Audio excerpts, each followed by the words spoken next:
make domino and chain reaction videos on YouTube. Our channels are listed up there if you want to check us out later. And today, we've set up 6,000 dominoes and a really cool Rube Goldberg machine for you. We were also participants in a recent world record attempt on Rube Goldberg machines. Later on, you can see it on that TV screen right there. It's called the Incredible Science Machine.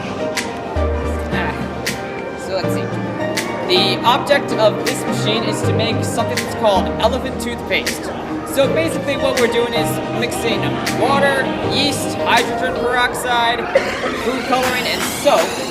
And that will create a bunch of foam rising out of that glass right over there. 5, 4,